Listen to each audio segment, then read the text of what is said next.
अस्सलाम वालेकुम forex basics course में खुशामदीद। आज की वीडियो में हम देखेंगे कि सेंट्रल बैंक्स का फॉरेक्स में रोल क्या होता है और कौन-कौन से इवेंट्स हैं जो प्राइसिंग पे इम्पैक्ट कर सकते हैं। तो सबसे पहले आपने फर्स्ट बक एफएक्स पे आना है, उसमें फॉरेक्स टूल्स में आपने इकोनॉमिक कैलेंडर पे जाना है। तो वहाँ पे आपके सामने एक कैलेंडर शो हो रहा होगा, इसमें आपके पास इवेंट्स आ रहे होते हैं। तो ये आपके पास फ़िल्टर्स हैं कि आज का इवेंट है, ये टुमारो कल का है, या इस पूरे वीक का आप देखना चाहते हैं या नेक्स्ट वीक का देखना चाहते हैं। इसके अलावा आप अपनी डेट्स भी डालकर आप उसको भी सिलेक्ट कर सकते हैं। दूसरी चीज़ ये है कि इम्पैक्ट में मैंने मीडियम और हाई को चूज़ किया हुआ है। आप मीडियम को बेशक स्किप कर दें, आप सिर्फ और सिर्फ हाई को रखें तो भी आपका काम चलेगा। तो यहाँ पे आपके सामने आ रहा है कि ये जीबीपी का एक इवेंट है, एवरेज अर्निंग्स हो गया। इसके अलावा ये यूएसडी का है जिसमें कंज्यूमर प्राइस इंडेक्स है। फिर वेनसडे को जापान का एक इवेंट है, फिर ब्रिटिश पाउंड है, यूएसडी है। इस तरह आपको इस पूरे वीक के इवेंट्स मिल जाएंगे। तो पहला काम तो ये है कि आपने इन इवेंट्स को देखना है कि ये किस टाइम पे हो रहे हैं और ये किस टाइम पे हो रहे हैं और किस करेंसी को इम्पेक्ट करेंगे। तो एक तो एज अ बिगिनर आपके लिए ज़रूरी है कि ये समझ लें कि जब न्यूज़ इवेंट आती है तो न्यूज़ के टाइम पे आपका जो प्राइस एक्शन या प्राइस वॉलेटिलिटी है वो बहुत हाई होती है। तो प्राइस किसी भी साइड पे अब्रप्ट मूव कर सकती है, इवन के दोनों साइड्स पे, ऊपर भी और नीचे साइड पे भी प्राइस अब्रप्टली मूव कर सकती है।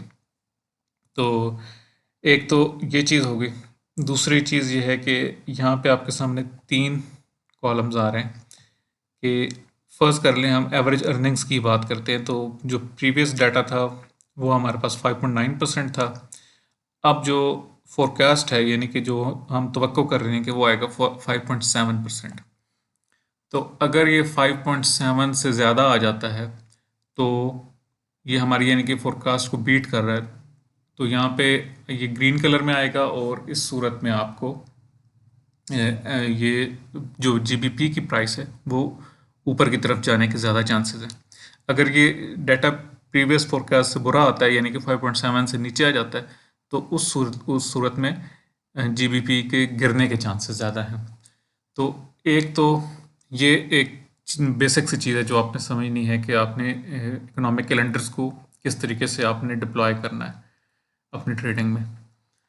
अब जो मेन टॉपिक है उस पे आते हैं कि जो सेंट्रल बैंक्स हैं उनका रोल क्या है। सबसे पहले तो हम ये देख लेते हैं कि सेंट्रल बैंक्स हैं कौन कौन से। तो मैं लिस्ट बना लेता हूँ।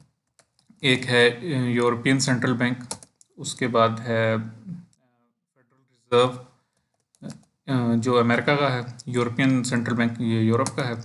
इसके अलावा बैंक ऑफ इंग्लैंड है, फिर आपका बैंक ऑफ कनाडा है, reserve bank of Australia, reserve bank of New Zealand. तो ये मेन आपके दुनिया के बड़े सेंट्रल बैंक्स हैं जिनकी पॉलिसीज से या जिनके एक्शन से करेंसी मार्केट्स में चेंज आ सकता है। सबसे इम्पोर्टेंट इसमें फेड है, क्योंकि आपके जितने मेजर पेयर्स हैं या इवन कमोडिटीज़ हैं तो उनकी प्राइसिंग जो है वो मेनली डॉलर में हो रही होती है। तो डॉलर का जो एक तरह से कंट्रोल है वो फेड के हाथ में है। फेड अपने डिफरेंट पॉलिसी से डॉलर को स्ट्रेंथन भी कर सकता है और कमज़ोर भी कर सकता है। तो ये चीज़ जब आप समझ लें कि कौन कौन से बैंक्स इंपॉर्टेंट हैं, उसके बाद हम देखते हैं कि बैंक्स किस तरीके से इम्पैक्ट करते हैं। तो सबसे पहले जो चीज़ है वो है हमारा इंटरेस्ट रेट, ये शरह सूद है। तो क्योंकि शरह सूद जो है वो सेंट्रल बैंक्स ने तय करनी होती है, तो सेंट्रल बैंक्स लेट से कि जैसे अभी रिसेंट आपको बात बता देता हूँ जो अभी चल रही है कि फेडरल रिज़र्व ने अपनी अगली मीटिंग में इंटरेस्ट रेट्स बढ़ाने हैं 0.25%।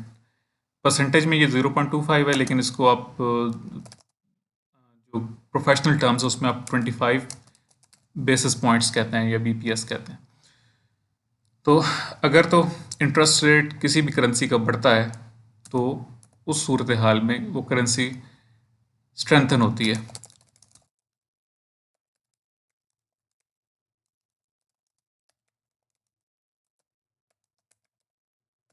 जैसे अगर फेडरल रिजर्व ने अगर इंटरेस्ट रेट बढ़ाने हैं तो उस सूरत हाल में यूएस डॉलर बहुत ज़्यादा स्ट्रांग हो जाएगा।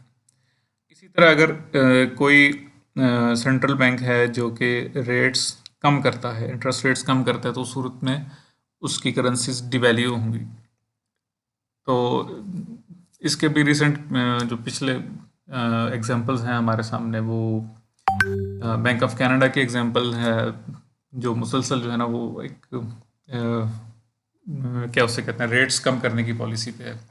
ऑस्ट्रेलियन बैंक भी इसी तरह से है। ये तो बीच में हमारा जो सिचुएशन कोविड की आई थी, तो उसमें फिर कोविड में क्योंकि कोविड से निकलने के लिए फिर उनको इंटरेस्ट रेट्स बढ़ाने पड़ गए थे क्योंकि इन्फ्लेशन कंट्रोल नहीं हो रही थी। तो अभी जितने भी सेंट्रल बैंक्स हैं वो इसी वजह से इंटरेस्ट रेट्स बढ़ा रहे हैं क्योंकि इन्फ्लेशन कंट्रोल में नहीं आ रही।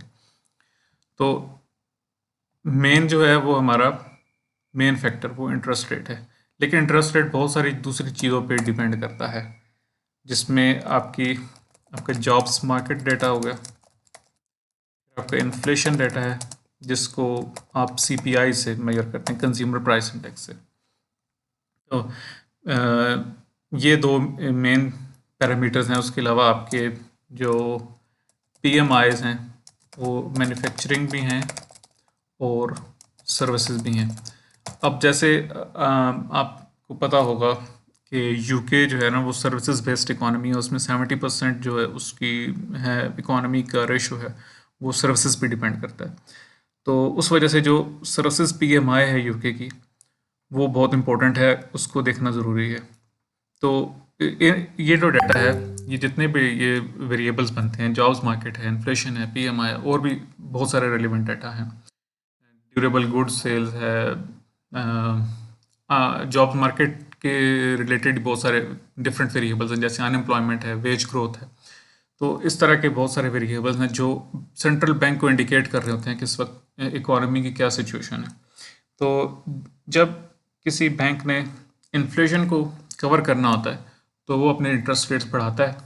अगर उसने ग्रोथ की तरफ जाना है, किसी भी सेंट्रल बैंक की अब ये पॉलिसी है कि अब हम इन्फ्लेशन टारगेट्स हमारे अचीव नहीं हो रहे, बहुत नीचे है इन्फ्लेशन, तो उस सूरत में हम क्या करेंगे कि उसमें सेंट्रल बैंक्स रेट्स को लोअर करते हैं। इन सब बैंक्स में एक मैं इंपॉर्टेंट बैंक भूल गया, बैंक ऑफ जापान। तो बैंक ऑफ जापान भी बहुत इंपॉर्टेंट है और वो बहुत अरसे से वो एक नेगेटिव इंटरेस्ट रेट पॉलिसी पे चल रहा है। नेगेटिव इंटरेस्ट रेट पॉलिसी से मुझे एक और बैंक भी याद आएगा, स्विस नेशनल बैंक, जो स्विट्ज़रलैंड का है, और सीएचएफ के जितने पेज हैं स्विस फ्रैंक जिसमें आता है, तो उनके लिए वो इम्पोर्टेंट है। तो ये सेंट्रल बैंक्स को मेरे ख्याल से आपके लिए इतना ही समझना काफ़ी है, क्योंकि इंटरेस्ट रेट्स और मेन ये जो तीन वेरिएबल्स हैं ये इम्पोर्टेंट है। हाँ, इसके अलावा एक और जो इम्पोर्टेंट चीज़ है कि जो टोन ऑफ सेंट्रल बैंक है।